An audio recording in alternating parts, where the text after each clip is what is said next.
So we're back. Sheepdogs and shepherds. Mm-hmm. It's an interesting concept, isn't it?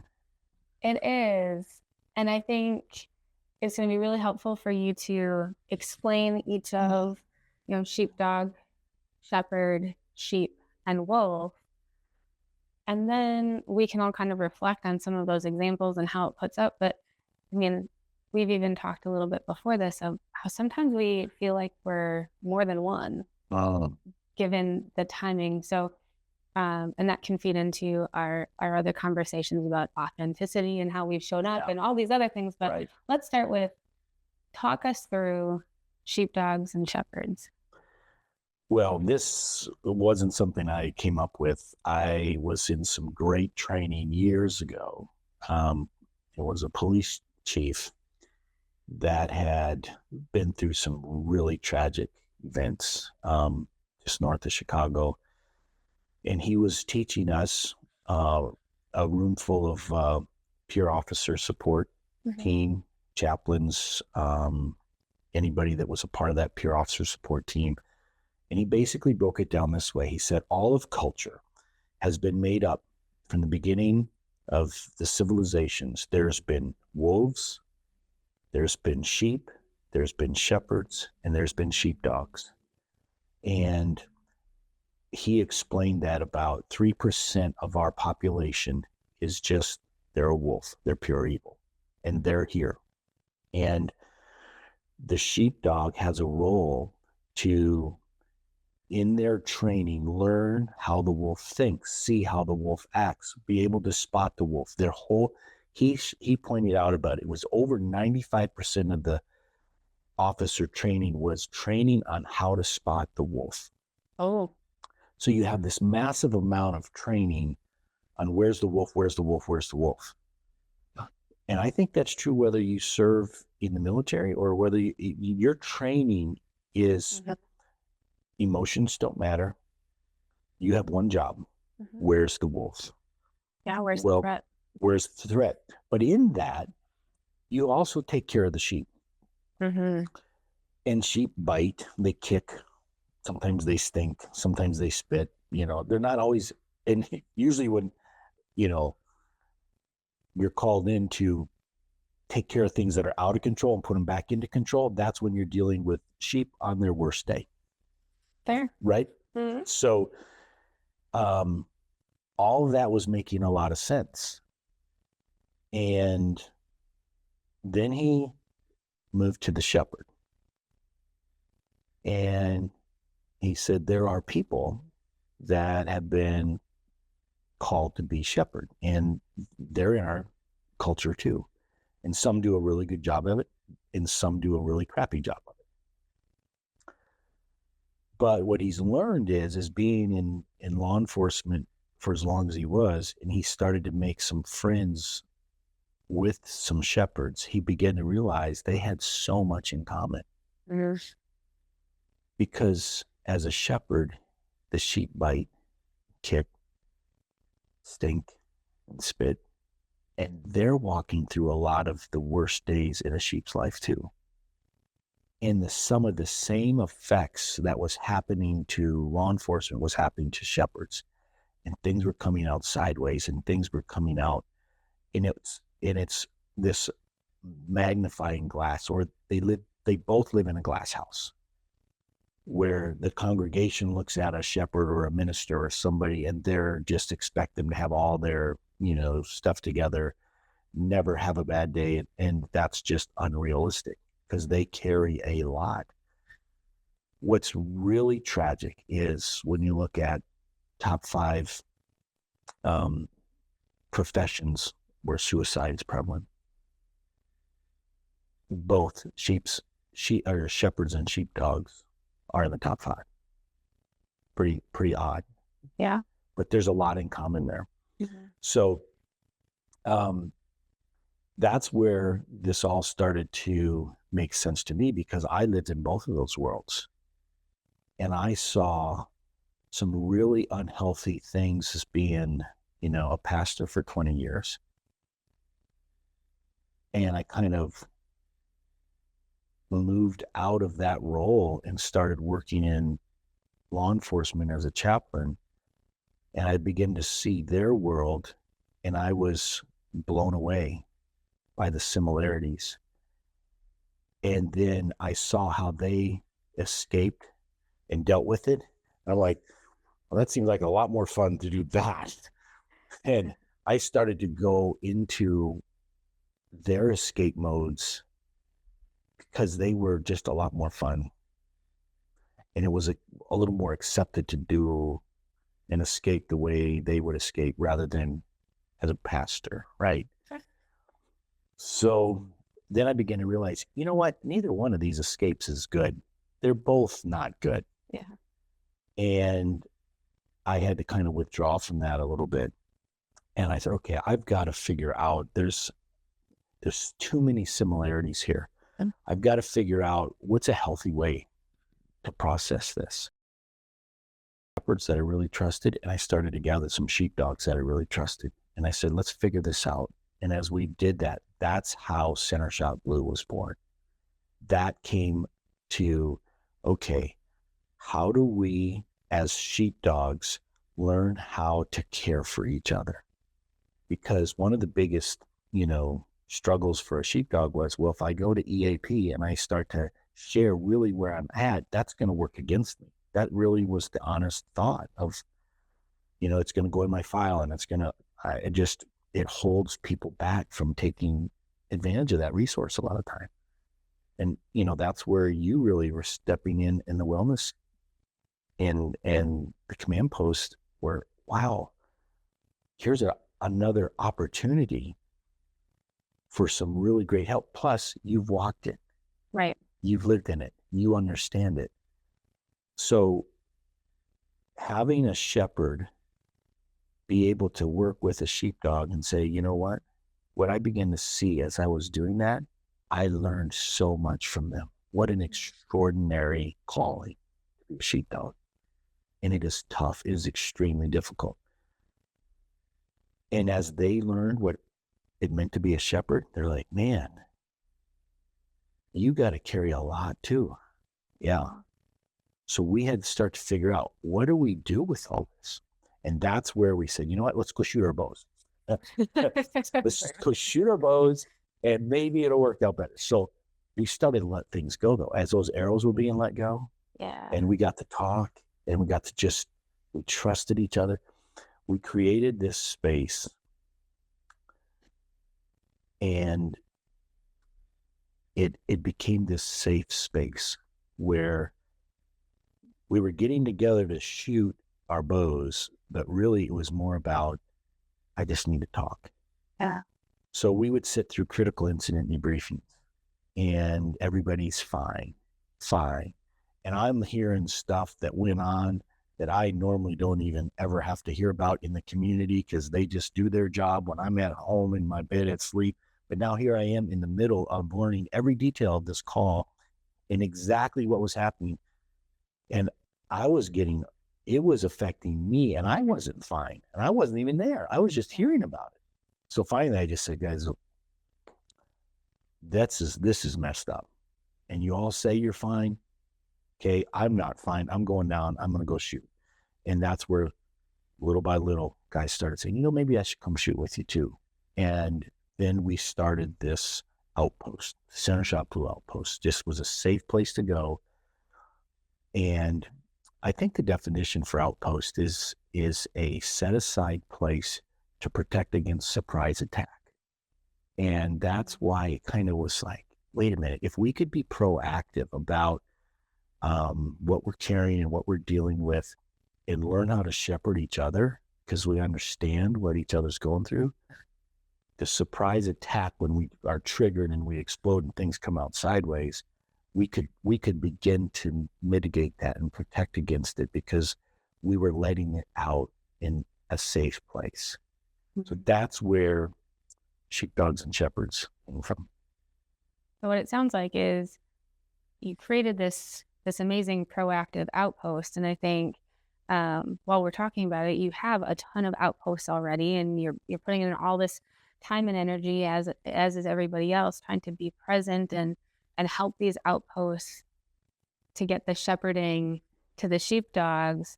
But that's the scary part, because we have these sheepdogs coming in and they're still looking for the wolf. Yeah. So that's because, 95% of their training is about where's the wolf. So here's an opportunity. And this is what I love about peer officer support teams, about chaplains, about there's a space in the wellness movement that could really bring some training in, so that you get a little bit of training on, when you go home, how to live with your family in an understanding way and not interrogate them, because the wolf is not there.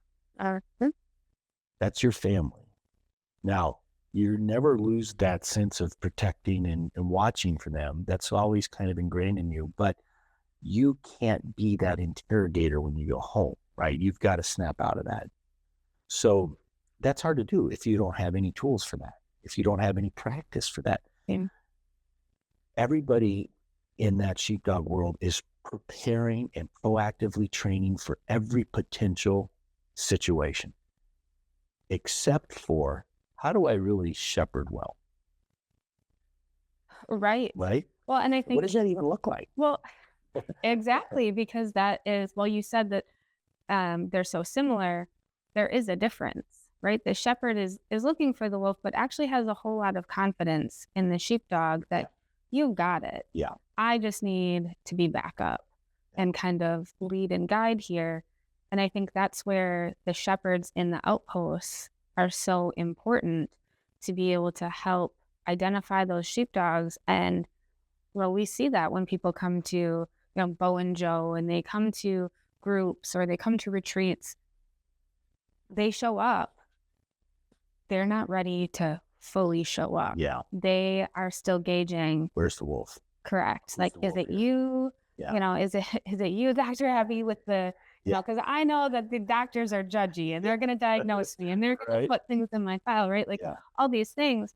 And that's where having those shepherds come up and those other sheepdogs come up saying, hey man, the wolf isn't here. We're good. Yeah. And showing and leading by example that you can be vulnerable here. You can tell us you had a crappy day, and you can say, I'm not fine.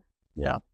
And I think as we go into a new community and we see that, all right, there's an interest here to start a new outpost, and we get together and we do some basic archery training, and then we say, okay, now what does it mean to check in and work through the matrix and those discussions, and just have that space where you can, be genuine and authentic and unpack and process in a healthy, safe environment. Well, all those are kind of some of the training that we go through, and say, okay, we're not there to diagnose anybody. We're not there to fix anybody. I have a bucket. I got a bucket full of crap that I've got to work and start pulling stuff out of, because eventually I want to start putting purpose back in. Mm-hmm. And if I'm not willing to unload mine, well, then what makes it feel like comfortable for you to unload yours, right? Absolutely. So if we can agree on, hey, let's go at a pace where we're at the pace of trust, the speed of trust, okay, but we're going to just own our own bucket and take out what you know what, this is some of the barriers I'm dealing with right now. I think I'm kind of believing the lies around it this way, and I don't maybe have all the facts. Or, you know what, I'm realizing, we talked about selfishness, one of our earlier recordings, and it's like, maybe I'm not living with the people around me in an understanding way, where I have unrealistic expectations. As you're pulling stuff like that out, now the people in the room that you've built trust with say, you know what, I think I'm in the same boat. Mm-hmm. Or I'm willing to take a huge risk and say, I don't feel like I'm enough in this space in my life. And then somebody else says, you're not the only one. I don't feel like enough in most spaces of my life. Yeah. So I think as you realize, the beautiful thing about sheepdogs, shoot me straight. That's what they want to know. Tell me the facts. I can handle it. Mm-hmm. Tell me the facts, and then we can move forward. And I think their appreciation for that is what I really love about them. For me, I think shepherds have totally missed it because we're saying, sheepdog, you've got to act like a sheep before I can help you. And I don't think that works really well that way. If you've been called to be a sheepdog and you've lived that life, most people don't even really understand. The average person out on the street has no idea the sacrifice or the strain that puts on a person. Once I got to see that world a little bit, then I began to say, oh, no wonder. Actually, we have a lot more in common, and I just need to be genuine and shoot them straight. Mm-hmm. So kind of where it's at. Absolutely. And I think that's the piece, we've talked about this before, of that, like, leading by example, and how we can't expect others to be vulnerable unless we show up and do that too. We can't expect others to be comfortable being enough when they're not perfect, when we are not showing our imperfections and those pieces. And it's okay to not have it all figured out. Yeah.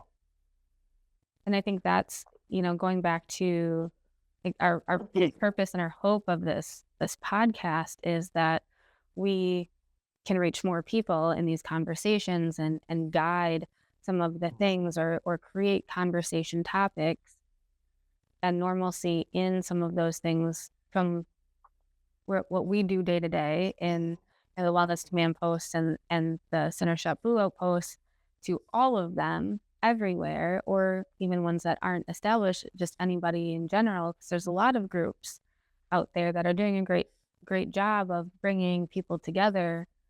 But now what? Right. Well, maybe explain that relationship, the Center Shop Blue Outposts and how they're popping up around the country, but then what you do here in the Command Post. Explain that a little bit.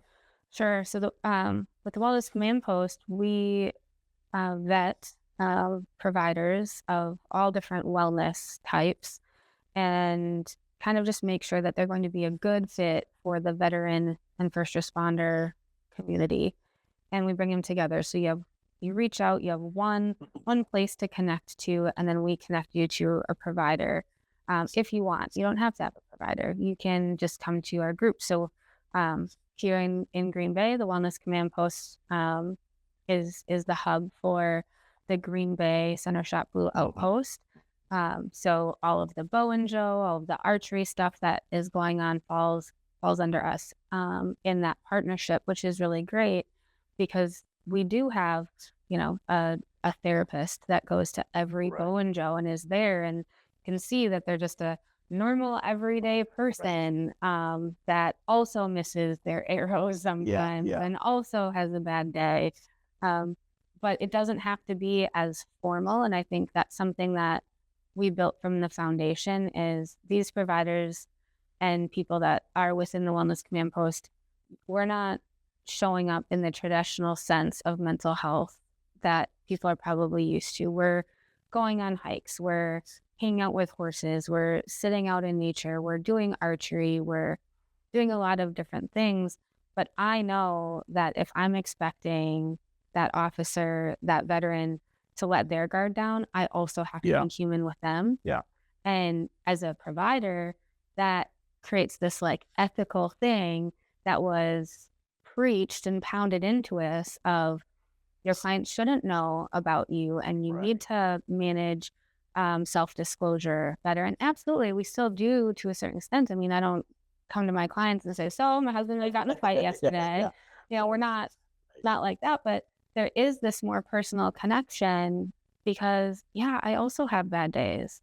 And sometimes that means, hey, I was in a rush before you came, and I'm just wondering, can we just take a minute and breathe into this moment and listen to the sounds of the nature as we sit outside of my barn for a minute before we start talking? Yeah. And just model that, because we don't always have to be ready. I think that's one of the things I love about you is just your authenticity. It's, here's my crazy life, and we're going to get through this together. Yeah. But you've walked in a lot of the shoes from, I mean, you're not just the, clinical therapist. You're so much more. Maybe share a little bit about your involvement in the military community and your own personal journey a little bit. Sure. So I think my first exposure to PTSD was my grandfather. I was in the first grade, and we're up at my grandparents' house on the lake. And we heard, it was at night, and we heard this huge explosion. I'm little, my aunts and uncles, my parents are there. My grandfather immediately throws my grandmother under the table, and he is back in Korea. He is back in World War II. He is not present with us, which I understand now. I didn't know that then. He was so embarrassed when he realized where he was, that he secluded himself. And then just other things, right? Watching war, he loved watching the History Channel. We would never talk about it. All of those things, and just saw how that was. And come from a very patriotic family, and married, military, and went through many things that way, just between deployments and coming back and being a point person for spouses that are at home, to then fast forward when I was a clinical provider. A lot of military would come to me off post for cash because they don't want it in their records. Right. They don't want it stopping them from deploying or picking up rank or impacting their family or their livelihood, which then led to training CIT officers in the state of Georgia. And, back then, I don't know, I was in my mid-20s, and some little white girl standing in front of them, half their age. Yeah. They were like, what are you going to tell me that, and how are you going to relate to me? And I really just started focusing on, okay, how can I help you understand how the brain works and how to make your job easier? Right. And giving them these little tips and tricks. And I was the only crisis and trauma therapist for 3 counties in northern Georgia, and did ride-alongs and all sorts of stuff. And then we settled back in Wisconsin, and we just have a lot of friends, right? Obviously, being in the military community, I see the gaps, but military and first responders are so similar in their needs. The difference being first responders don't get those big breaks. Military, you go, you deploy, you're gone, and you're in the thick of it for a set amount of time. And then you come back and have to readjust. And that is really hard. But our first responders are doing this shift to shift. Yeah. Day in, day out. Yeah. So really, it's a unique perspective you bring, because from the spouse side, the support side, we often are so involved in just our own world. We forget how this is affecting everybody around us. And you lived and walked that. But then, counseling and working with so many first responders and veterans over the years, you're able to see from both perspectives. I think that's a really unique space to be in. You've lived it, you've walked it, and helping so many just realize where they're at, what steps they can take, how to get on that good, solid path to rebuild that foundation. It's just, you have a lot to offer there. So working together and bringing some of that experience from your experiences, but also your education and your certifications. And that really helps us provide great tools for an outpost that's a team of people watching a podcast going, you know what, how do we care for each other a little better? How do we shepherd each other a little better? How do we care for our spouses that are going through this too? Reverend. So, Our kids. And our kids, right? and our neighbors who didn't realize that lighting fireworks off on a random day could throw someone, right? Like there's so many things, and I appreciate that. And I think what I appreciate about both of our personal and professional paths is that we're not afraid to say like, ooh, I learned this the hard way. Yeah. I'm definitely not sitting here being like, I was the perfect military spouse and I have been the perfect this and that. Because right, one, there's no perfect, but the sad part is there is not a guide. Right. When at 20, when I moved across the country to live with my Marine husband, there wasn't somebody that came and said, hey, little girl, let me guide you through this. There was a lot of lecturing and a lot of judgment, but there really wasn't hey, this is going to be hard, and I've been through some of it, so how can I support you? And I think that's where the Wellness Command Post, our partners with Hua Wisconsin and Hua National of having that peer support for all levels, with Center Shop Blue having that peer support and building that safe place. Right. And I think that's just it, this safe place for sheepdogs and shepherds to take a breath. Yeah. To feel safe, to not have to always be hypervigilant, and just be. So how it works around the country, we will offer Center Shop Blue as a tool to a nonprofit to plug into their toolbox so that they can start to build trust with first responders and law enforcement. Sometimes that nonprofit is a church. Sometimes that nonprofit, like the Wellness Command Post, it is a nonprofit doing good work in that community already. And here's just a tool. Got together with the local archery pro shop. Now, every Wednesday morning, they're doing a Bo and Joe Archery League. And there's all different agencies from FBI to dispatch, first responders, sheriffs. There's all sorts of different, this meld of veterans. Everybody's coming together, having a great time. And in that environment, there is sometimes some group discussion, but then there's some one-on-ones. Hey, let's go grab coffee after this. Mm-hmm. And it's just a great way. You're using that as a tool. Got awesome Zach there. He's shooting, he's growing in his archery just like everybody else is growing, and we're keeping score and we're having fun, and we compete against other outposts around the country, and we can see, I gotta, and it's from beginner to professional really that are in there shooting. Well, it's just fun to go do that. And then the benefits of that camaraderie and that friendship, learning a new skill. But there's so many life skills that we can learn from archery that start to plug into these tools on how to get past this disorder and start growing. And, one of the ones I like to talk about is when you draw an arrow, it has to go backwards before it can go forward. It's powerful. Right? So you think about that simple little thing. Are you willing to step into a community where you can trust to go backwards a little bit so that you can go forward and be launched into something new and to grow? Well, simple little thing, but powerful. So when we look at, there's different law enforcement agencies, there's different nonprofits, there's different state agencies. As we travel around and we go through, here's how the archery part works, here's how the Center Shop Blue, group communication works. There's a processing. How do we set that environment up? And we talk about that in that training. We usually do a 2-day training to do that.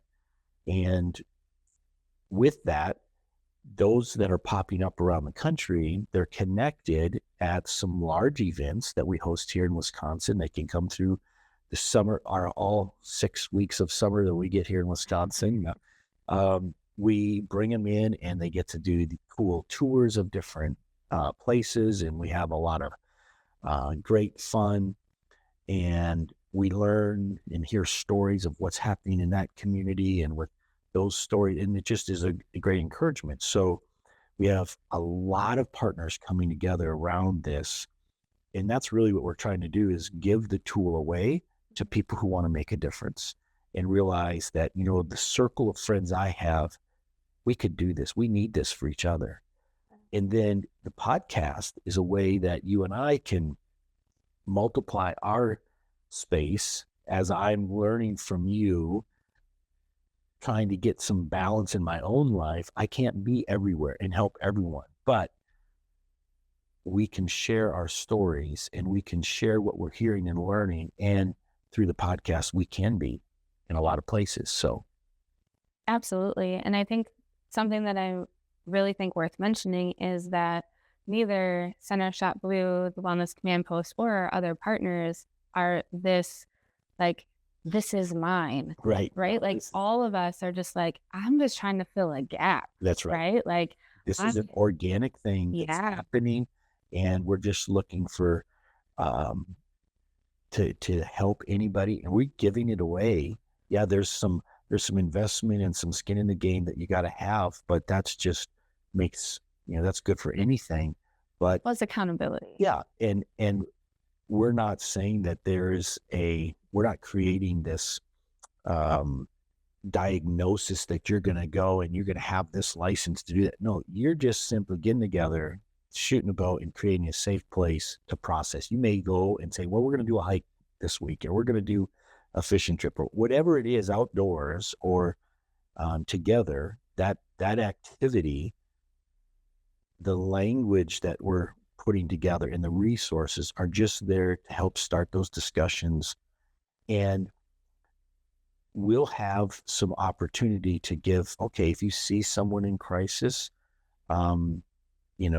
here's some steps you should probably take, because that's some training that not everybody's equipped to handle. But if you can connect them to the right people, then you've done your job, right? So it's exciting. There's a real unique relationship between sheepdogs and shepherds. And I feel, as predominantly a shepherd, having walked in both, but predominantly a shepherd, the sheepdogs in my life have helped me as much or more than any shepherd. And I don't say that to knock down a shepherd. What I say is that I learned a lot from them. They're incredible, and I think we have a lot to offer each other. And when we work together and we learn, as a sheepdog, we learn how to care for other sheepdogs, I think that really creates a space that's needed, and there is a huge gap there. Absolutely. And I think a topic that we need to probably touch on all on its own is how sheepdogs sometimes will try to protect each other to a fault. And I think that can, and that's not me saying we shouldn't be a family and looking out for each other, but if you see somebody struggling, it's okay to pass them off to that safe person to help them through that struggle, versus sometimes they fall into the enabling kind of cycle of trying to keep it under the radar, right, to lessen the risk that sometimes goes sideways. That's a huge point. And I think that's a great place as a jumping off point into that whole topic of when helping hurts. Oh, yeah. We want to help in the worst way. And sometimes that's exactly what we do. We help in the worst possible way. So that's a great topic for another time. Absolutely. To unpack that. All right. Well, this was us sharing a little bit about us and what this is. Hoping that you understand a little bit of where we're coming from, but we're going to continue to have conversations. I think that's the biggest thing, is leading conversations that hopefully resonate with you, or that you can carry on to others, and just continue to create that safe space wherever you are. Yeah, absolutely. Thank you.